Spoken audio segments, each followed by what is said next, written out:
Howdy folks, welcome back to my channel. Today we'll be doing another episode of World in Flames Collector's Edition Days of Decision 3 Combined Game Playthrough number 2. This will be the May-June 1940 turn. Up to this point so far we've seen a little bit different game than a historical line usually goes. The war in China seems to have bogged down for Japan. The war in Europe saw France fall first, and now Germany's contending with Poland. Last turn was really bizarre.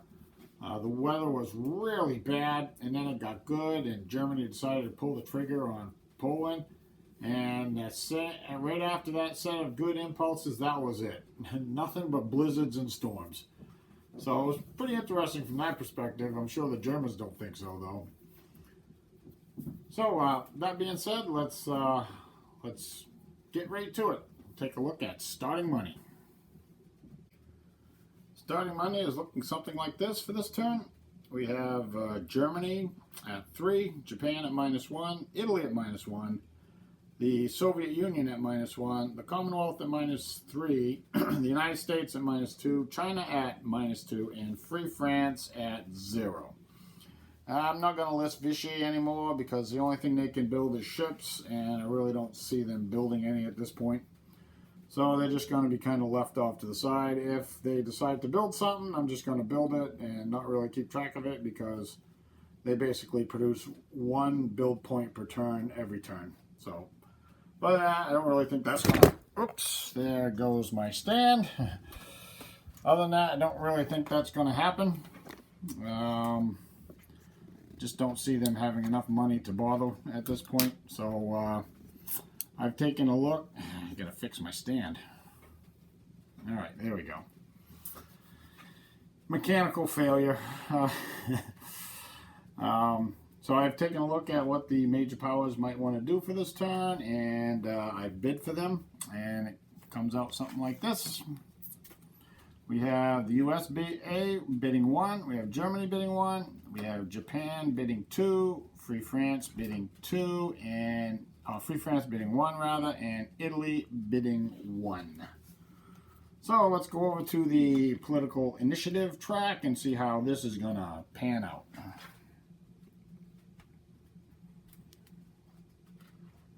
There we go. All right, so we have the USA bidding 1.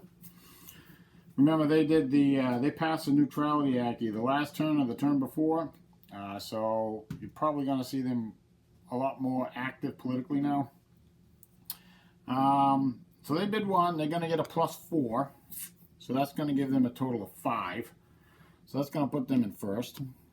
Germany is bidding 1. They're getting a +3 for their second place finish from last turn, so that's going to give them 4. That'll give them second. Japan is bidding 1. They're getting a +1 for 3. Free France is bidding 1. They're getting a Japan is bidding 2. They're getting a +1 for their 6th place position from last turn for 3. France is bidding 1. They're getting a +2 from their 5th place position from last turn for 3. So they're tied. Now the tie will be broken by the political initiative, and the Japanese are supposed to be 4. They are. And the Free French are the old French political effectiveness. They keep that, which will be 3. So the Japanese will break that tie. They will be 3rd. The Free French will be 4th. And the Italians will come in 5th, bringing up the rear. So the last card will go on US, and the last card will go on the Italians. Now, for the non-bidding major powers, we have the Soviet Union at +3. That will put them at 6. With the Commonwealth at +2, that will put them at 7. And the Chinese will be 8th at 0. Okay, let's go and see what the United States of America wants to do. Okay, the United States is going to offer a level 1 treaty to the Free French. Now, none of the minor country effects or the Ford money or the U.S. entry, none of that's going to take effect until we get to the Free French turn and they accept the treaty. So at this point, I don't do anything except roll to end the political phase, but I won't do that either because there's a +1 to the die roll for more than 4 major powers at war. So we'll just move the marker down to Germany and see what Germany wants to do. Okay, I put this aside for now. The Germans have decided to do a minor economic agreement, and this one's going to be with Norway. So the prerequisites are, may not be played against a minor that is at war, civil war. Okay, to make an economic agreement, the major power's initiative must be less than or equal to the minor's willpower. I believe Norway's willpower is 3, so Germany's initiative position is 2, so they qualify for that. So the economic agreement will go through. They will get the one resource that Norway has right now, and I'll put out the marker, and then Germany gets to activate a minor. Okay, Germany, surprise, surprise, is going to activate Norway. After putting the 1 influence in Norway for the minor economic agreement, we have a -1 Soviet and now a -1 German marker in there, so I'll grab those markers. There's no sense in going over to the status display because 1 point is not going to move anything. So at this point, we will roll a die to see if Germany ends the political phase. There has been 1 previous political option played. So at this point, it's a 1, because it's a +1, -1. And a 6 does not end the political phase. So we will move on to Japan. Japan surprisingly is going to gear up. Now, she missed her option for gearing up on the first turn of the game, and she was too far in debt, like the Italians on the second turn of this year, to gear up. So she's going to do it now. And it's going to cost 9 money, which is expensive. The U.S. entry is going to be a +8, -1 for the Neutrality Act that the U.S. passed. There's a whole bunch of minor effects here that I will go put out, and then we'll come back with Japan activating a minor. Okay, now we're at the point where Japan activates a minor, and the minor she's going to activate is Siam. We'll grab the markers and head over to the status display. Alright, well, there's a whole bunch of them here. There's 3, 4, 5... All 8 major powers have markers in Siam right now. So this ought to be kind of interesting. Let's head over to the status display.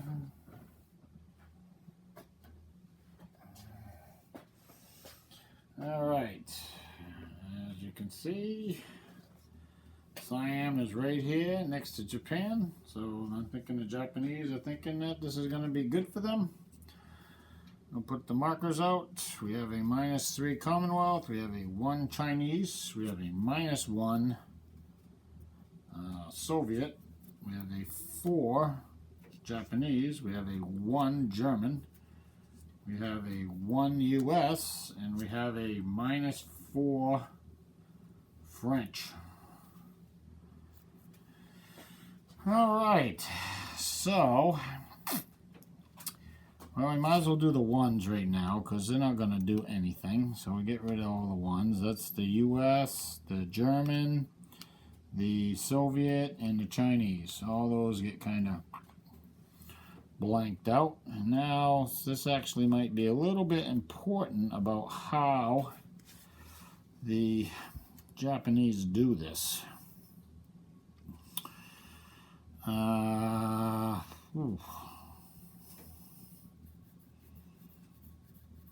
Well, if the Japanese activate it, it'll pull Siam into this hex. Then, the French one is going to definitely push it out to here. And because it's going to be 2 for the hex, 1 for the border, and 1 for leaving it's being stacked with a major power that can control the miner. So it's going to be 4. So that actually will get there. Oh boy. I think what we're going to do is we're going to activate the Commonwealth. Now, Commonwealth is over this way. It's almost in a direct line with Siam, so it's going to push it into either this hex or this hex. So this hex here, it's going to cost 2 for the hex, 1 to cross the boundary. That's going to be 3 total. So we'll do that. Now, I think we'll activate...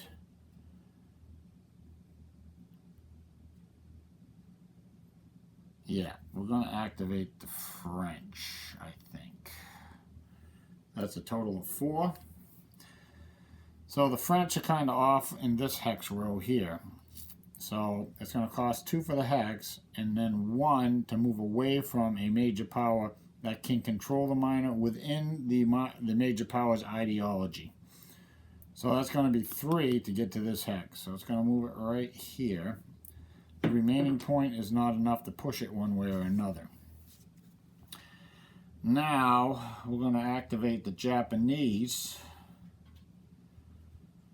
and it's going to cost 2 points for this hex. However,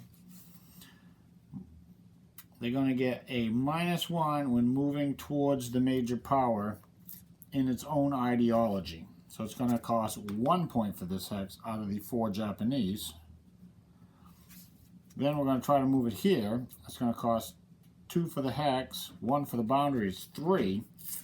We have 3 left. However, they will still get the -1 for moving towards you in your ideology, which means it will cost 2, but there's still 3 points left on the marker, so that will indeed stack Siam with Japan. And that will do that for the Japanese. Now, let's roll the die to end the political phase. The marker should be down here on Japan, not on Germany. Well, there we go. Alright, so there's been 2 political options played, so that's a -2 from the die. However, we do get a +1 to the die for more than 4 major powers at war. So this will be a net -1 to the die. Boy, if this comes out, it's going to make the U.S. and Free France kind of mad. Well, an 8 does not end it. So we will move the marker down to a Free France, and we will go check out and see what they want to do.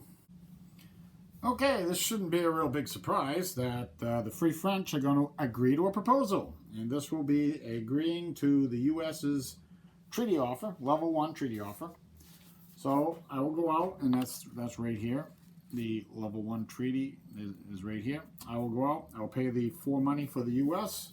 I will record the U.S. entry, which is going to be a +3, and put the minor effects out, and then we'll come back and we will activate a minor for the Americans. Okay, the Americans have decided they want to keep Mexico away from the Axis. And the best thing to do that is to not allow any Axis influence build up there. Fascist influence build up there. So we're going to activate Mexico. There's a +1 Japanese there and a -1 US there, so that will take care of that. It's not worth going over to the status display because those 1s are not going to do anything at all. However, I'll grab a die. We'll come over here. And we will roll to see if the political phase ends, which will really make the Italians upset. So there has been 1, 2, 3 previous political options played. This is going to be a -3 to the die and a +1 for more than 4 major powers at war. Well, a 10, yeah, we're keeping going. Yeah, it's definitely going to keep on rolling. We will move down to the Italians, and the Italians, like the Japanese, are going to gear up. That's Italian option 2 right here. It's going to cost them 7 money. There's a whole bunch of influence that needs to be put out, and I have 3 U.S. entry to record, and I'll come right back after I get all that done. And we'll have the Italians activate a minor. Back in a second. I think the Italians are going to activate Yugoslavia. Now, you remember that the Soviets canceled their alliance with Yugoslavia, and the French alliance with Yugoslavia was broken due to France actually falling and being vicied. That's actually a house rule that I use. Maybe the Soviet thing was a dumb move, but I don't think they want to fall on the sword just for Yugoslavia. So anyway, we're going to try it. We're going to activate Yugoslavia. I'm going to grab the markers. We'll come over to the status display.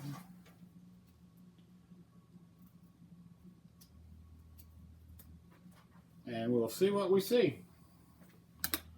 We will see what we see. Germany's kind of thinking that, you know what, Italy, you're just wasting your time. But the Italians, sometimes they like to waste time. All right, so the -1 Italian and the -1 German are not going to do anything. So we'll just get rid of them. Okay, the Yugoslav marker is actually in its starting hex. I know it's moved a couple times, but apparently it's ended up in its starting hex. And okay, let's see. Let's do the we'll do the -7 French first. So that's going to move the marker away from France, which is over here. So it's going to kind of go like this, off this way. So it's going to be 2, 4, 6. We're going to put it right back in square one. So that will, the extra point is blown off. It's not enough to move the marker. Costs 2 per hex. Now we will do the -5 for the Soviets. That's going to be basically straight down this row hex. So that's going to be 2, 4. And that puts Yugoslavia between the fascists and the Democrats. And that is the end of the political phase. And I think it's time to roll initiative. All right, let's roll initiative. We'll grab the initiative die. Blue is Democrats, red is communists, and the white is the fascists. Okay, well, the modifiers for the die rolls are right down here. So we have a +2 for the fascists, a +1 for the communists, and a -1 for the Democrats. So we net out at 5 for the communists, 6 for the Democrats, and 11 for the fascists. Well, the fascists would like to go first. So we'll put them there. They like that very much. Now, the communists and the Democrats, it doesn't really matter too much for them, so I think we're going to have the Democrats go second. I think the communists would prefer the Democrats to go second, and the Democrats would prefer to be able to coordinate with the communists in China if need be. So them and the communists will kind of cooperate with each other a little bit, and the Democrats will go second, and the communists will go last. Now, we got the big old weather roll. The weather for last turn was absolutely atrocious. It was blizzard, blizzard, snow, rain, storm, storm, which for the March, April, I believe that was a roll of 1. So that gives us a +2 to this weather roll. So let's see what we get for weather. A 3 +2 is a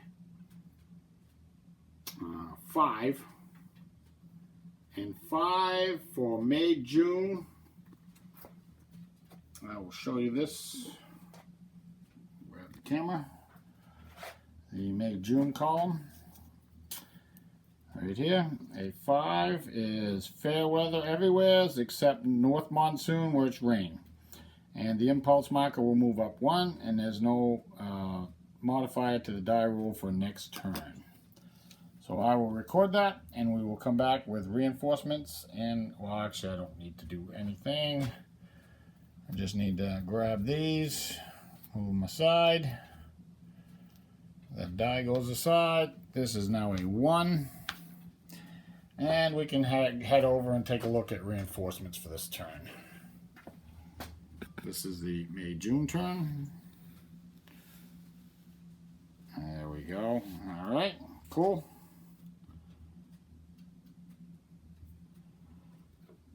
All right, okay. First thing we got is the Yamato. The Yamato will be going on board for the Japanese. That's a very powerful battleship. 1940, extremely powerful. We have a combat air group for Japan. That's probably going to go on map on one of the carriers, so we will reduce their pilots by 1. We have 3 convoy points for the U.S., and we have 1 convoy point for Japan. Sorry. We have 2 combat air groups from the U.S. One's really crappy. We're going to put them in the reserve pool. We'll definitely have to think about that before we put any of them on the board. We have a coastal fort for the Commonwealth. We're going to put that somewheres. We have a pilot for Germany, a pilot for the U.S. I think that's it for pilots. Yep. So we will credit their markers. Germany now has 2 pilots. And I think the U.S. has 4 now. They're probably going to put a few of them on carriers, even if they are atrocious. All right, the U.S. also has a transport going in the construction pool. Let's see. Oh, we have a German sub going in the construction pool, a Type 2B, not very good, but subs are subs. Oh, the Italians are getting a Marine unit. They might be plotting something. The Chinese are getting a nationalist Chinese are getting a Cav Corps. We have 2 Romanian units, an air unit with a pilot and a headquarters. We got a German fighter. That's going on map, definitely. 6 strength fighter. They definitely want to put that on the map. We have a garrison corps for the Germans. We have a good infantry corps, and we have an SS infantry corps. And we also have another a upgrade to the Gneisenau. Will be going back on the map, and we also have a 88mm anti-aircraft, anti-tank unit. The old 88mm guns, they're like the best the war ever produced. My opinion anyways. Other people might disagree, but I think the 88 was one of the better guns produced by any of the combatants. And we got an American infantry division and Japanese infantry army, as well as a whole bunch of militia here. We got Commonwealth militia for, oh, that goes in Canada, Montreal. Another Japanese militia for Osaka. And 2 German militia, a kind of garbagey one for Bremen, and another one for Breslau. Those will all be going on map. So I'm going to get those on the map. Then we'll come back with the first impulse, which will be the fascist impulse. Okay, we're going to start over here in Europe. And Germany has chosen a combined action for this phase, this impulse. Okay, so port attacks, none. Naval air missions, none. Naval movement, they get 1 naval move for combined, and when you move subs, they're considered just 1 naval move, all of them. So they move their subs out into the Bay of Biscay. All right, now we're going to go to naval combat. So that's the first thing we're actually going to do. So I'll come over here.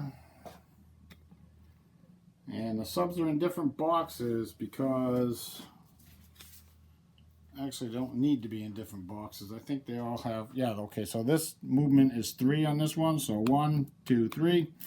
These two guys are 4s, so they get to the 3 box, and these two guys are 5s, so they can get to the 4 box.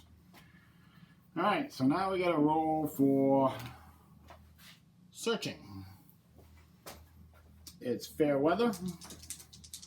Now you might be wondering that the Commonwealth hasn't gone, but they actually have ships escorting their convoys, because that's actually part of the house rule with the pipeline placement and all that stuff. Excuse me. What it does is that when the Commonwealth elects to do this, they are forced to take a naval impulse for their first impulse and pay for it.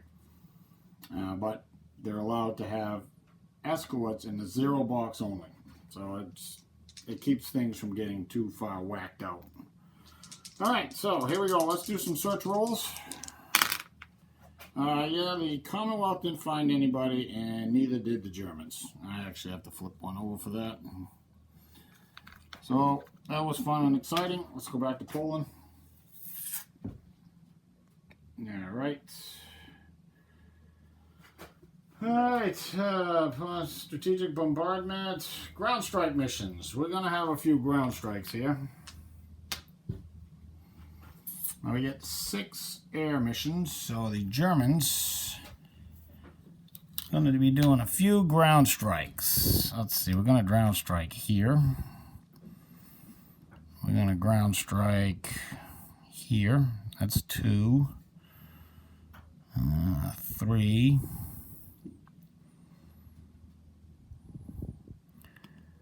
4. That's 4 air missions. 5, that will be an escort.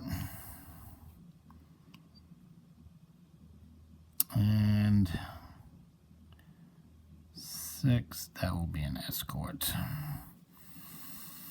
Alright, now the Polish have a fighter, and they got to decide whether or not they're going to intercept. Which I think they probably will, because at this point, what's the sense if you don't use your fighter? And I think they're probably going to do it in this hex, simply because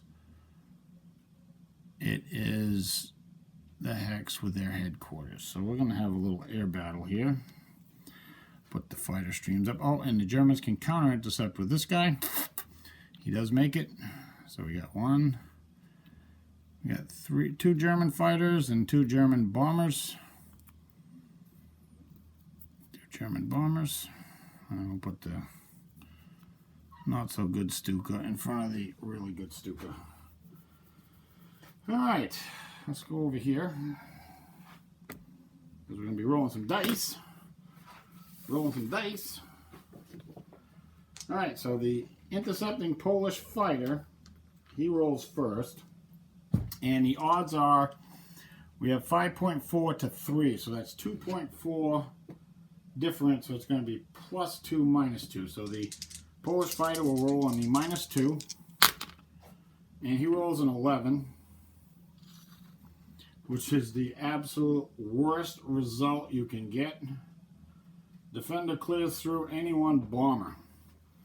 So we will clear through the really good Stukas.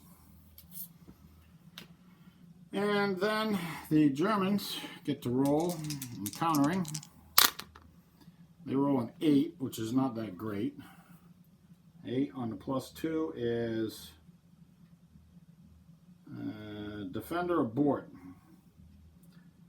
Defender aborts own front fighter or front bomber. So the Polish fighter is aborted and the air battle is over.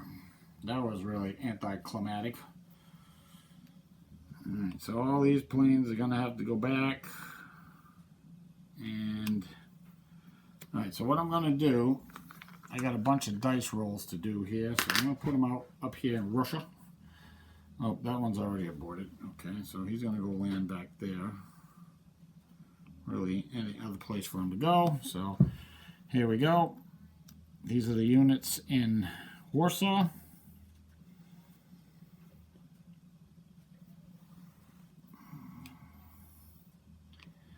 And I'm going to roll 2 dice at a time, a red and a green. The red is going to be a 5, the green is going to be a 4. So we're going to start with the tactical bomber and move to the left. Alright, tactical bomber. He is aborted. The 1-2 Polish artillery. They are aborted. The Polish headquarters is not aborted. And the 6-3 Polish infantry army. Well, the 2 does it, 7 don't. But the infantry army is aborted. So the only one not aborted is the headquarters. We'll put those guys back. We have 2 more ground strikes to do. We have this ground strike. Probably not going to do much. We have a 2-factor against 2 Polish units. So the green die will be the top unit, which is the one on my right, and the one on the left will be the red die. Looking for 2s, and we got a 2. Getting lucky here. Getting lucky. Getting really lucky. Alright, and he's going to have to fly someplace. And then we got 1 more set of ground strikes. Got an escorting fighter here who will go home. Got the 4-factor Stuka.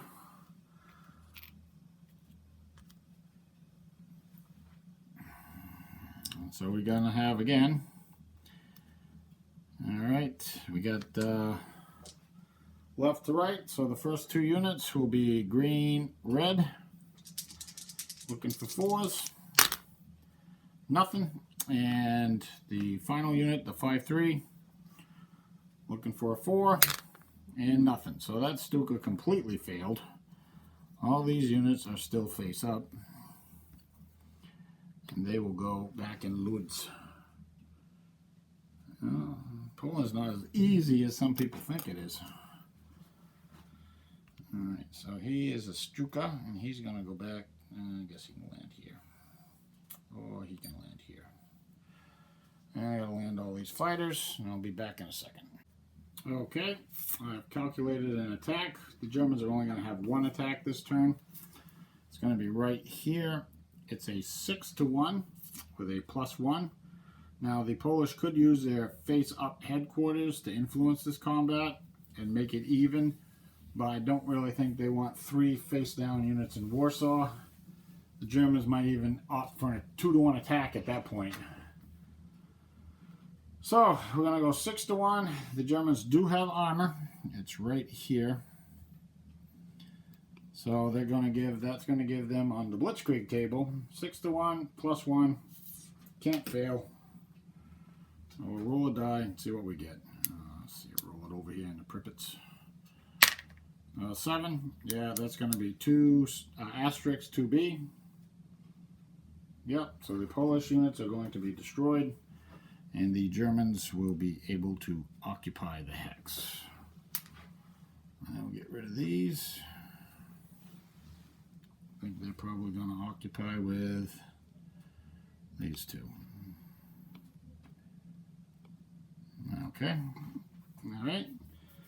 And that wraps it up for the Germans. The Italians did nothing, but the Italians did nothing. Oh yeah, I got some air to rebase for the Germans. Don't actually think I'm going to rebase anything. I think that's about it for the Germans, for Europe. So let's head on over to Asia and see what the Japanese got in mind for what they're going to do over here. Now, North Monsoon, which is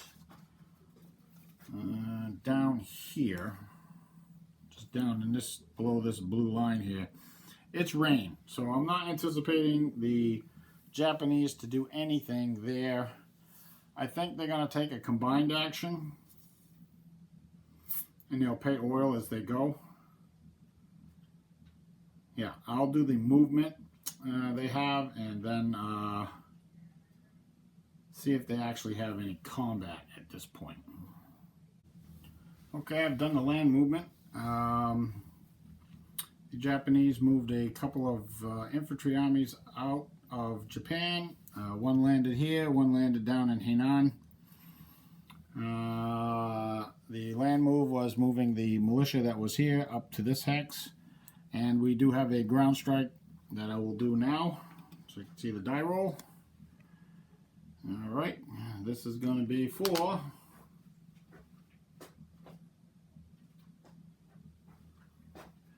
a gigantic 1. Yeah, the Japanese got to do something about their tactical aircraft.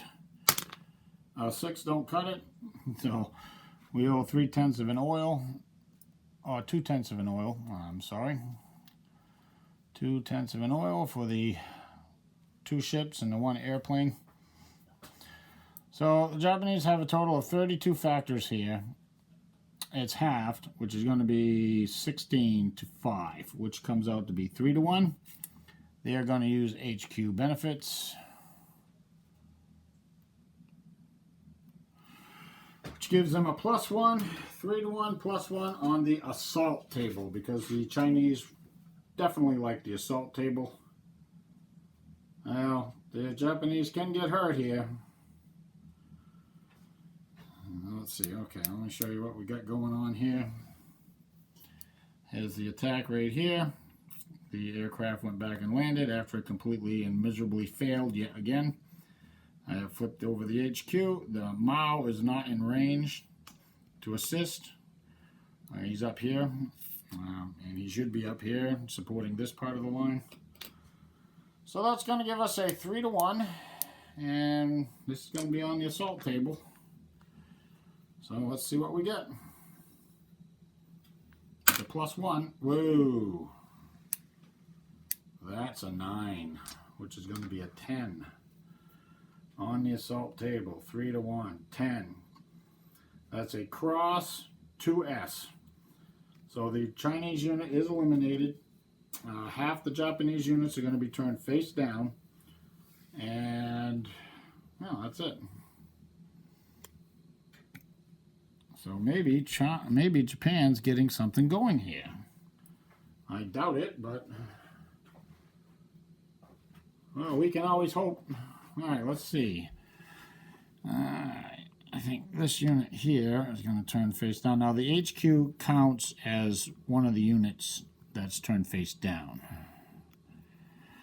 And I think we will occupy from this. Oops. From this one. And we'll turn this militia face down. So that's 3 units face down. And I think we will occupy with this unit. Yeah. The Japanese are kind of happy about that. Maybe they're starting to crack that really strong line that the Chinese have built there. But who knows? Alright, I think that wraps it up for the fascist impulse. We will move on to the Democrats, and we will stay right here in China. China's going to choose a land impulse. And we just have to figure out how they're going to patch up their... I can't move any farther.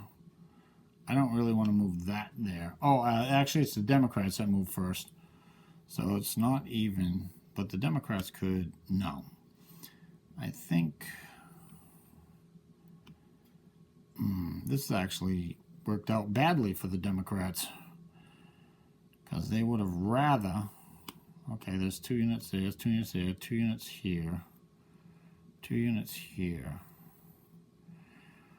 Okay, I'm going to move that guy there. He's going to come... I can't do that. I think that's it. That's it for the Chinese. We're going to let the communists fill this in, I believe. We're going to end up abandoning that hex, but can't have everything. Those 2 units will move there. Yep. Alright. Alright, okay, so I'm going to go back over to Europe. I don't think the British are going to do anything other than send the home fleet out and get their escorts out. They're going to say, boy, see, I don't really... This is the problem with the well, it is and it isn't. Alright, we'll do that. Send the home fleet there. We're going to send some cruisers up to here. And they're going to pay 10/12 of an oil. And that's that. And that's that. And that the Commonwealth, I keep calling them the British, but they are the Commonwealth. They are done. The Free French got nothing to do. The U.S., they bring in a transport back from Hawaii.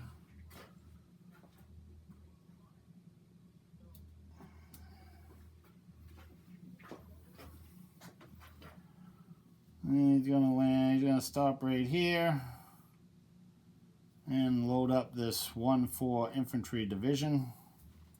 That's probably gonna go someplace. I'll show you that real quick. There he is. He just loaded that up from San Diego. Now the Commonwealth could try to initiate a combat here, but the Germans can just ignore it because they're subs, and the Commonwealth doesn't have any sub hunters. So there's no sense in doing that. We can, however, take a few units out of the home fleet and just drop them in the 0 box to strengthen that a little bit. That sounds good to me. Hopefully the German surface fleet doesn't sortie. Even if it does, I think the home fleet probably got it beat, but it would be an interesting battle. Alright, so that's it for the Democrats. I'm going to go back to China and we're going to do the Communist Impulse. Oh, there really isn't anything to do in Poland except sit there and wait to be finished off. Alright, so now over here, the Communists, alright, they're going to move these two guys. It's going to cost 2 points to get in a hex, and that's what we're going to do. We're going to end up abandoning that hex, but that's okay. Can't have everything. Yeah. Yep. Alright. Looks about as good as it's going to get. Alright. We're going to go roll weather. And we'll probably be back in Poland. Back in a second.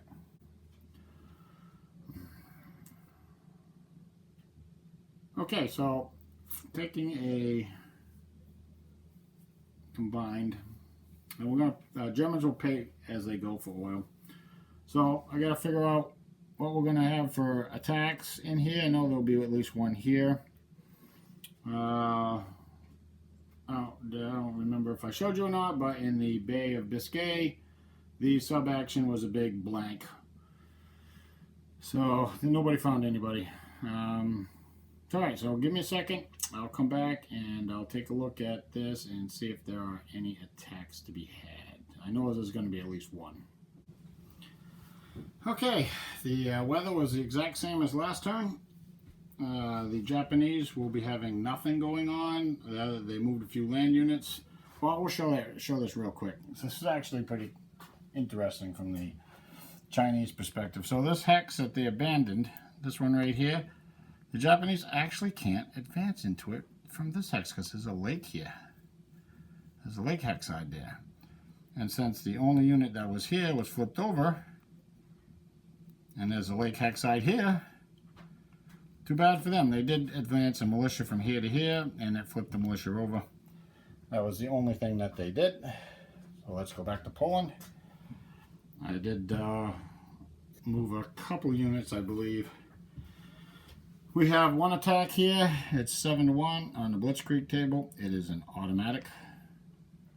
So that unit is destroyed. And the Germans will advance into the hex. And that is it. And I think that's the end of the fascist turn. Don't really see... Okay, rather than have you watch me just move a few counters here and there, I'm going to run through the Democrat and the Communists, And I'll probably come back to the fascists when I get those two impulses done. Okay, we're back to the fascist impulse. The weather roll was a 9, which is fair weather everywheres. However, there really won't be anything going on, and there'll be one attack over there in Asia. It's going to be against the partisan. Oh, let's go do that right now. Let's go do that right now. So up here against Mr. Partisan, we got he's going to be 2 points. So we got 7, 13. We got 14 to 2, which is 7 to 1. That's going to be on the assault table. I don't remember if there's a plus or minus against partisans. I'll just roll it. The partisan's going to be dead no matter what. I roll a 3. That's cross 2S, so the partisan is gone. Half the Japanese units remain face up. So we'll flip that down, and we'll flip that down, and we'll leave these two face up. Actually, I don't really think it matters. Control of the hex reverts back to Japan because partisans don't permanently control a hex. Okay, let's head back over to Poland. We have a 5 to 1 right here on the assault table. We're going to add Rundstedt to give us a +1. Now, the Polish headquarters, he could add defensive support as well. That would be 4 minus 2 is 2 divided by 4 is 0.5. Rounds up to +1, so it doesn't make any difference regardless. So we're just going to leave him there. And we got 5 to 1 +1. See what we get for a die roll. Okay, that's a pretty good die roll. 5 to 1 on the assault table. I can't see that. That is an 8. On the assault table, 8 becomes a 9. Asterisk, 2S. So 2 of these units are destroyed. 1 is shattered for next turn. We'll probably... Yeah, the Krakow unit will probably be the one that's going to go on the production spiral. I don't know if the Polish... I guess it's possible that Poland could survive. But the Germans will occupy the hex. And then I think that's it for this turn. And we will go back to the Democrats. The Commonwealth, I believe, will be shipping a couple of units to Africa this turn. Oh yeah, we forgot the sub-action here in the Bay of Biscay. We almost forgot that. Let's go over and take a look. We're running out of subs to flip. Okay, let's see what happens. Okay, 0. Big, giant 0. Well, a 5 becomes a 4. Actually, yeah. The 7, so there will be, yeah, I'll gotta figure this out on paper. Don't really, there might actually be a few surprises. Yeah, actually, there's gonna be something here. So I gotta figure this out. Okay, so here's what we got. Okay, so the home fleet is not included in this combat. It's just the 0 box and the German subs. The die rolls come out to be a total of 4 surprise points for the Germans. We have a total of 7 ASW points here. So it was actually smart of the Commonwealth to move more ships into the 0 box. It actually helps them quite a bit. There are 6 attacking sub points. And we have 10 ASW. So what the Germans are going to do is they're going to use their 4 surprise points to move the ASW down to 2 columns to the 2 to 3. Now the 2 to 3 for 2 ships, because there's only 2 German ships included, is going to be 2 aborts. So we will roll those. The Germans are an 8 and a 9. It doesn't really matter. The red will be the 8. Oh, neither of them aborted. Neither of them aborted.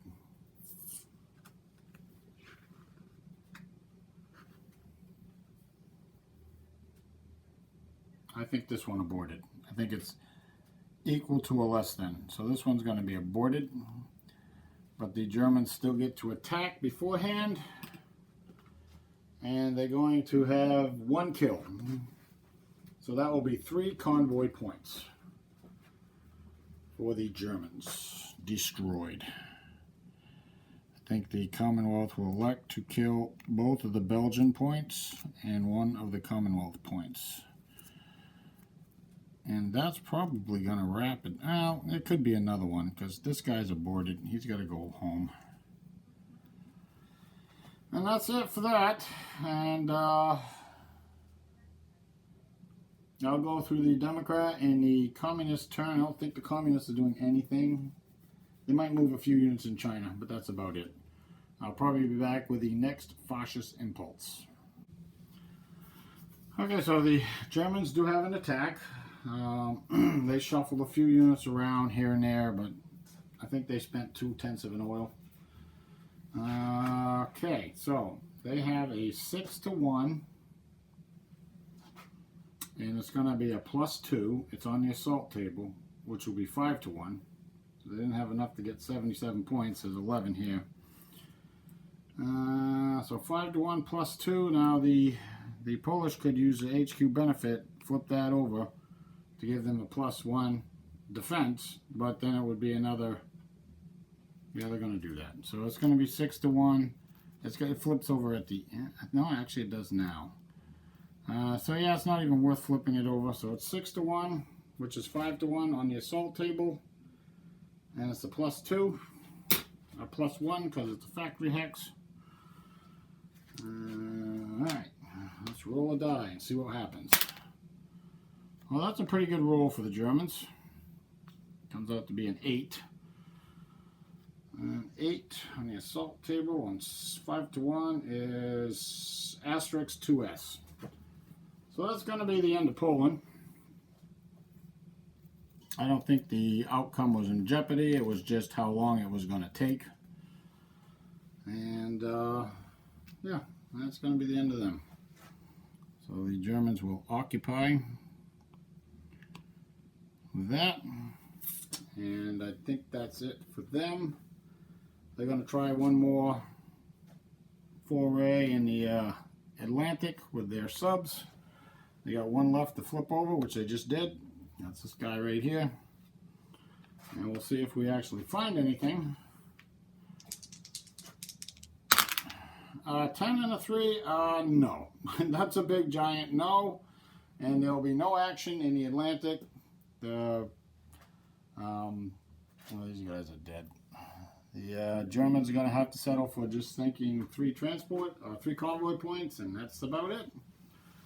There's no further action in the east. The Japanese are flipped over. They really don't have anything. Well, they can't even get an attack down in the North Monsoon. They don't have enough. They don't have units in the right place at this point, so they're just going to move a few units around here in the air. And so I think what I'm going to do, I don't really see anything else happening. Well, the Germans could do that. They're not going to do that. Okay, so what I'm going to do is I'm going to just do the rest of the turn. And whatever impulse it ends on, I'll come back with the partisan rule and production. I'll see you in a bit. Okay, so the turn ended on the 21st impulse on the communist. Okay, my device just died, so I had to run and get the charger. But, so let's go over production. The Germans produced 30 this turn. They started with 16 and they spent 13. The Japanese produced 14 this turn. They started with 8, spent 9. The Italians produced 8 this turn. They started with 4 and spent 5. The Soviets produced 15 this turn. They started with 11 and spent 12. The Commonwealth produced 17 this turn. They started with 12 and spent 15. The U.S. produced 19 after sending Lend-Lease to China. Started with 5 and spent 7. The Free French produced 1, started with 0 and spent 2. I'm sorry, I'm reading the wrong one. Oh, jeez.